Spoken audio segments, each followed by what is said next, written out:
From the beginning of his career, Dembélé has always been seen as a player with huge potential, capable, fast, technical, and very intelligent. He had everything to become a world-class player. His story seemed destined to be great, but hey, no one could force him to exploit his talent for that. After a drastic decline in form, Dembélé was mocked around the world. At one point, his name was synonymous with flop. He was mistreated by his teammates, isolated and dragged along with bad habits that we will talk about later. Nothing was ever easy for him. Even before turning pro, he had to work hard to get a chance at the youth academy because the coaches doubted him because he was too frail. But through perseverance, he ended up joining the Stade Rennais Youth Academy, Vienna. There for 5 years until at 18, he was finally given his chance in pro. And he didn't waste that opportunity.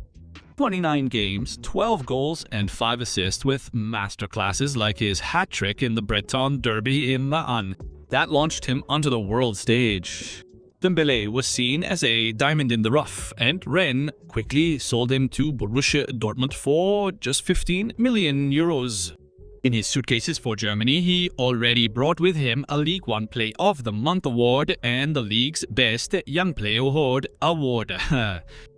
Since his first steps in training, he was always challenged without anyone really believing in him, but he stuck with it and ended up winning. And it's this strength of character that would serve as fuel for Dembélé to later offer us one of the greatest comebacks in football history. Hi team, Vincent Turpin here, and I'm counting on your likes.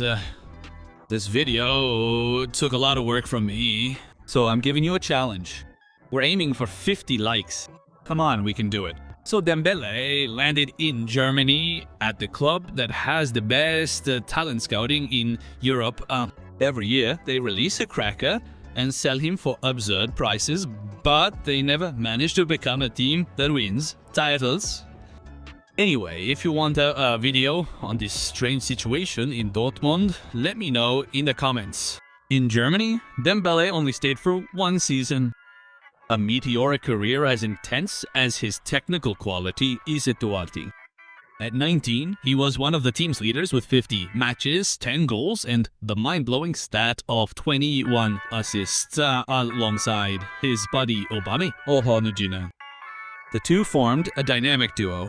They combined for 12 goals to help the team reach the quarterfinals of the Champions League, 3rd place in the Bundesliga, and the final of the German Cup. The highlight of his time in the yellow and black jersey came in the final on May 27, 2017, when he opened the scoring for Dortmund, who would eventually beat Frankfurt 2-1. It would be the young Dembélé's only title with BVB.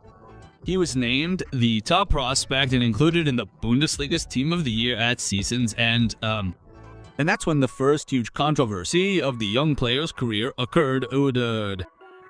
Barcelona lost Neymar to PSG in the biggest transfer in football history, and Barca began to lose sight of the star who had broken everything in the German league.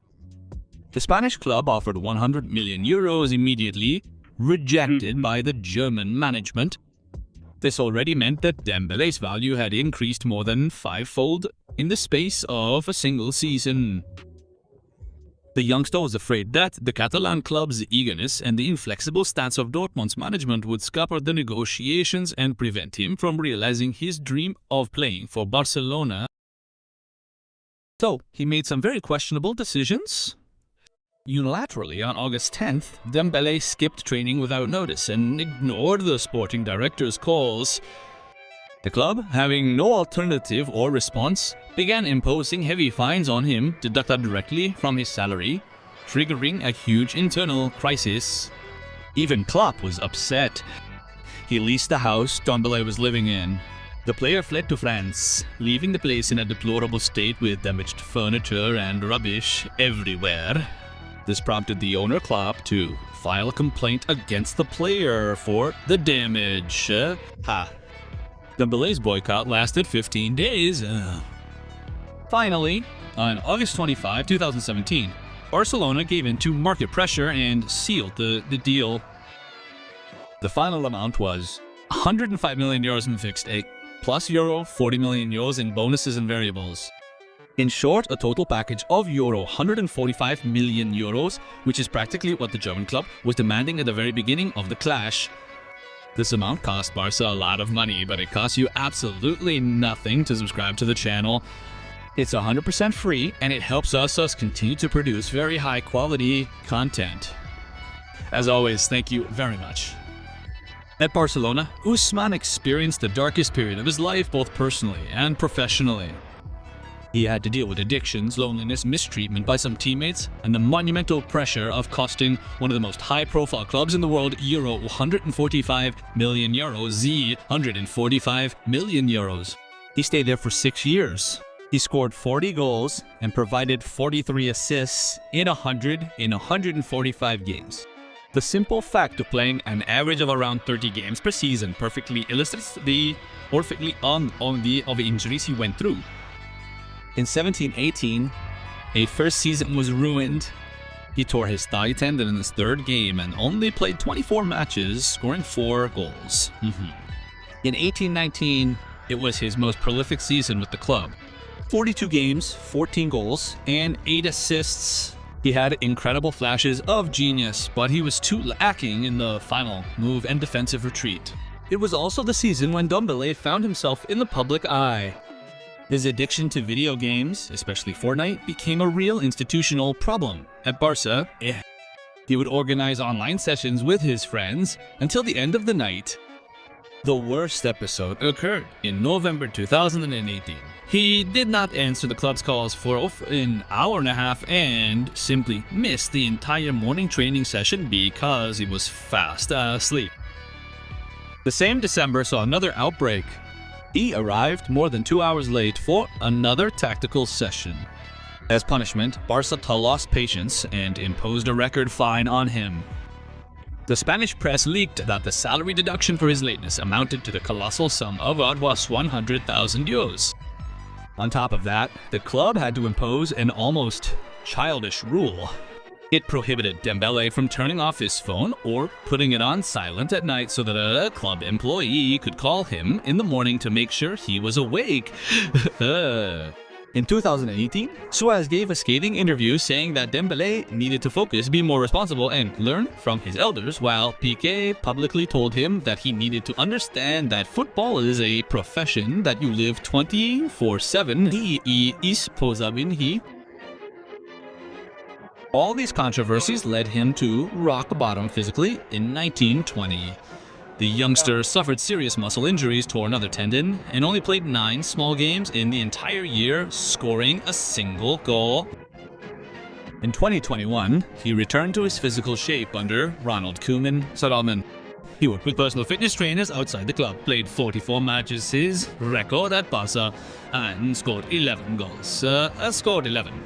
21-22. The vibe of a cadre under threat. Although he was sidelined for part of the season due to a contractual dispute with management, he returned to focus in the second half of the season and finished as the Liga A's top passer with 13 assists. In 2022-23, Dembélé bid farewell to Spain. He played 35 matches, scored 8 goals, and helped the club win the Spanish league title by being a key player for Xavi before activating his release clause to join PSG in August 2023 for €50 million. Dembélé's addiction to video games during his time at Barca gave him the label of lazy bones.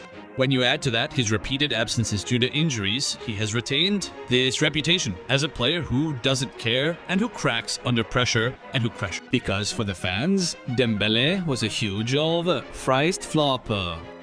And all this can also be explained by the controversies related to his lifestyle, living far from his family and surrounded by his friends. Dembélé, in his early years, precisely when he played the least, did not respect the club's diet at all.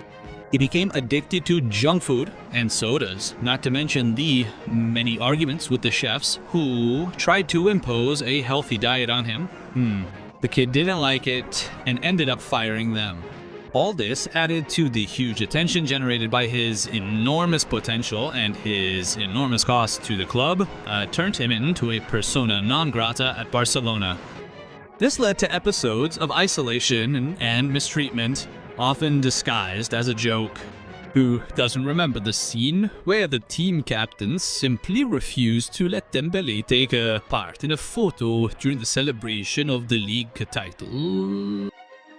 And this was not an isolated case, even with his former Dortmund buddy Aubameyang in the squad. The Frenchman was often seen withdrawn from the group, clearly apart from the rest of the dressing room. He only had one season of peace in Barcelona before returning home, to Paris to be precise. Then there you have it. That was part 1. Drop a like. Quand il a quitté le Barça pour rejoindre Paris, Dembélé aurait organisé une fête d'adieu et invité l'effectif de Barcelone pour partager un dernier moment de bonheur au club. Après tout, il y a passé 6 ans, toute une vie, même si les moments de gloire ont été rares. Lors de cette soirée organisée par Dembélé, aucun de ses coéquipiers barcelonais ne serait venu lui faire ses adieux, à l'exception de Franck Kessié, qui était lui aussi sur le départ.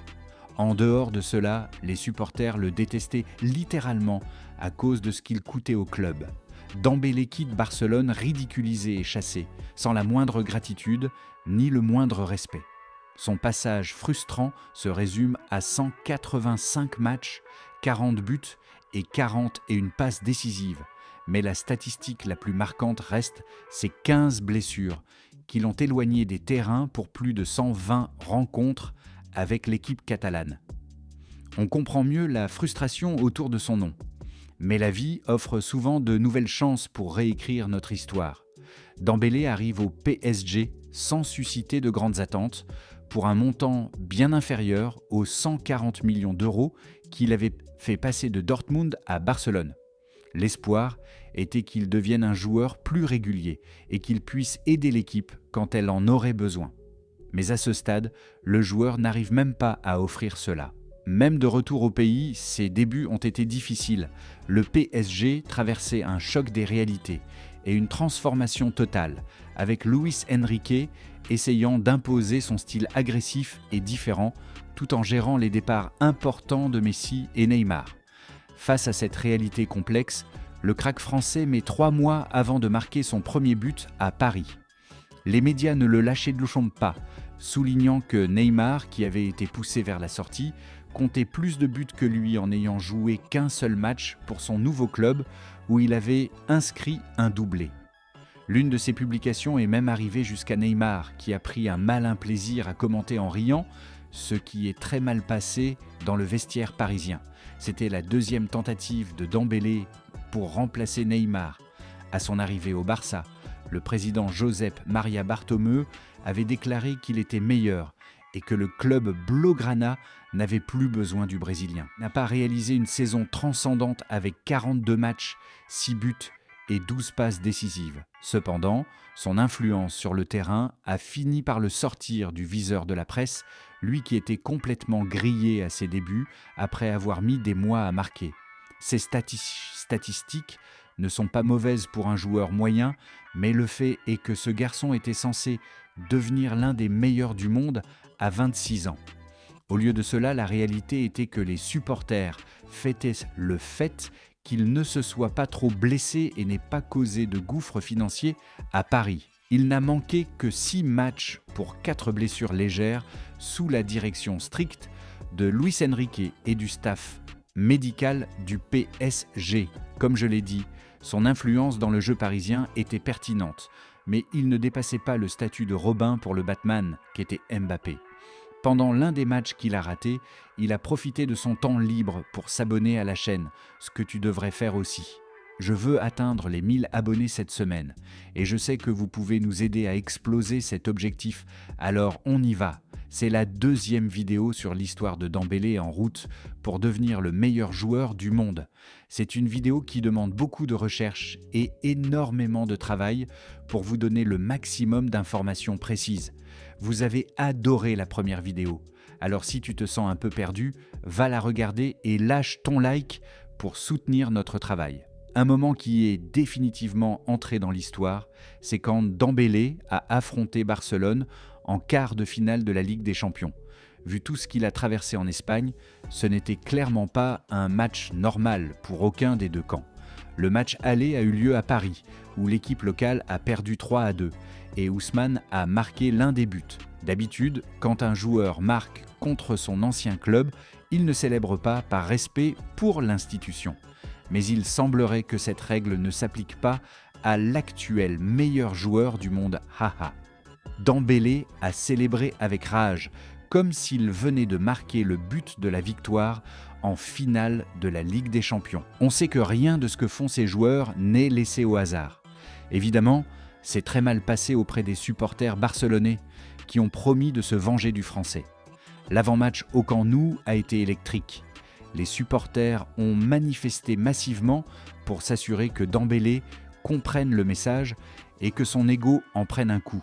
Ils ont même imprimé de faux billets de banque avec son visage au centre, insinuant qu'il n'avait utilisé Barcelone que pour extorquer l'argent du club.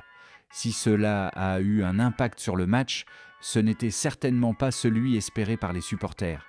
Dembélé a été élu MVP. Il a été sifflé tout le match. Il a été ridiculisé, mais il a marqué un but, a provoqué le pénalty transformé par Mbappé et est sorti en souriant, heureux de voir son équipe se qualifier pour les demi-finales. Cela a laissé une trace indélébile. On en parle encore aujourd'hui. Mais l'énorme match du Français n'a pas suffi à aller au bout.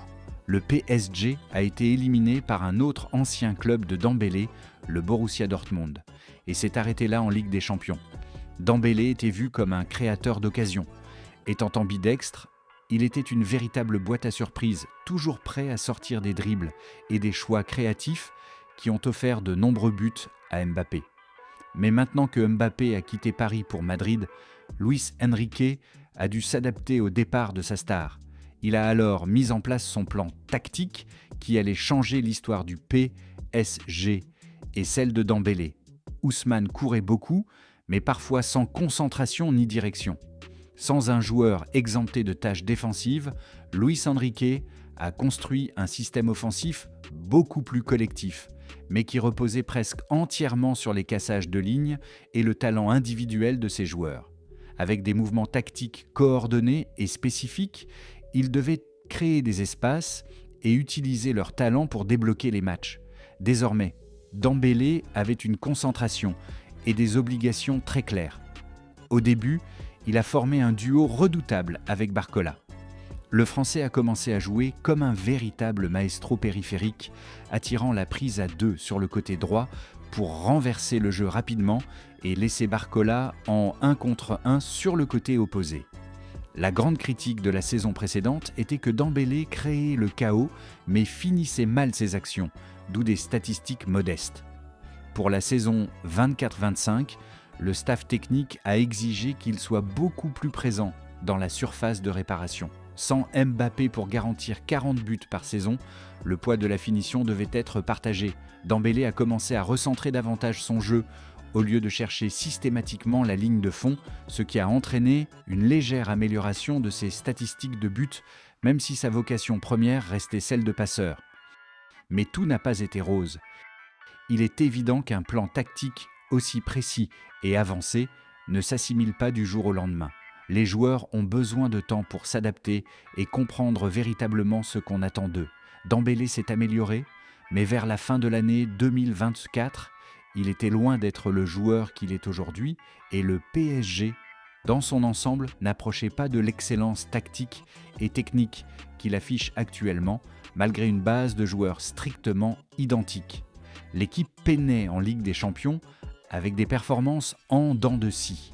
Quand ça cliquait, c'était impressionnant, mais quand ça ne marchait pas, il commettait des erreurs incroyables. Le grand tournant dans la carrière de Dembélé et dans l'histoire du PSG s'est produit à cause d'une sanction infligée à l'attaquant.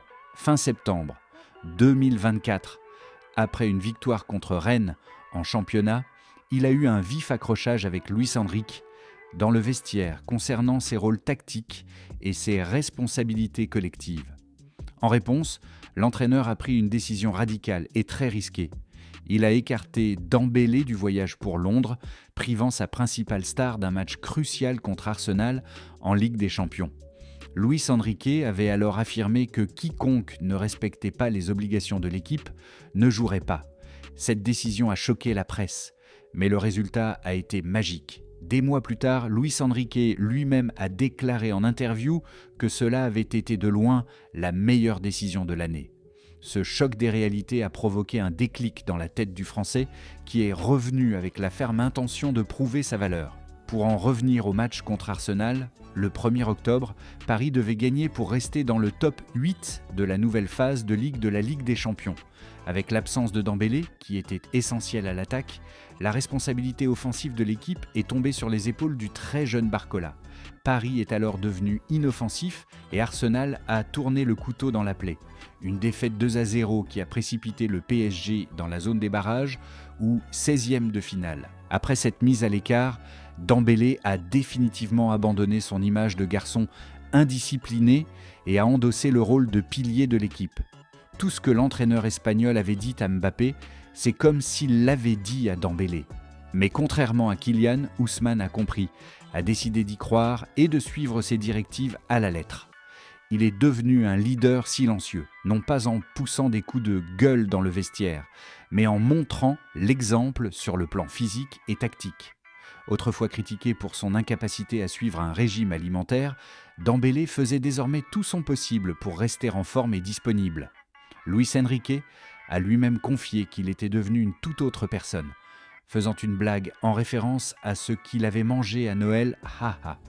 L'entraîneur a commencé à utiliser l'attaquant comme le modèle parfait de l'intensité défensive pour le reste de l'effectif. Le monde entier s'est mis à prêter attention non seulement à ses dribbles, mais aussi à l'agressivité avec laquelle il pressait la relance adverse. Son rôle en attaque a commencé à ressembler à de la poésie. De plus en plus complices, Dembélé, Barcola et Kvaratskhelia ont commencé à enchanter les supporters lors des soirées de Ligue des Champions, d'autant plus que dans le championnat de France, Paris gagnait toujours les doigts dans le nez. Le ballon d'or se profilait déjà pour Dembélé, ses performances le plaçant naturellement dans la course. Mais ce qui s'est passé lors de la phase à élimination directe de la Ligue des Champions a été son couronnement ultime. À partir des barrages, il participe à 9 matchs, inscrit 4 buts et délivre 5 passes décisives.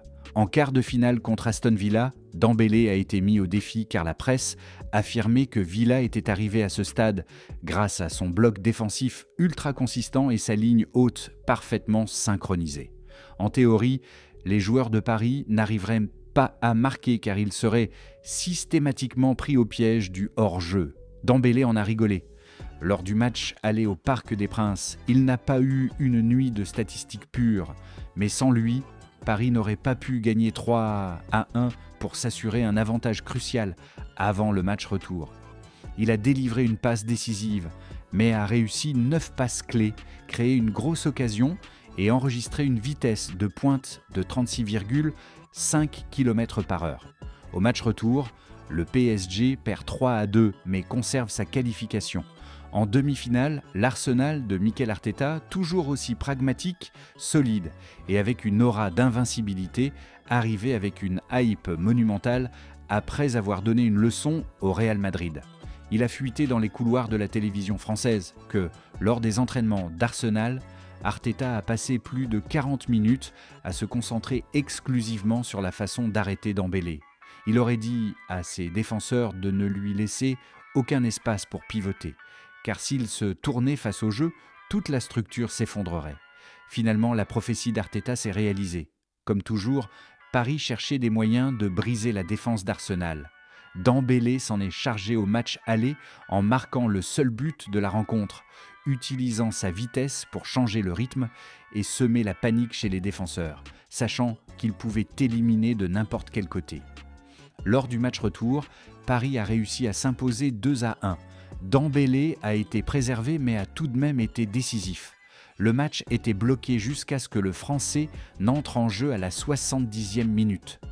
2 minutes plus tard, il délivrait une passe décisive pour Hakimi, scellant le but de la tranquillité. L'Inter Milan est arrivé en finale avec la meilleure défense d'Europe, blindé par son célèbre système à 3 défenseurs centraux qui se transformait en une ligne de 5 à la perte du ballon.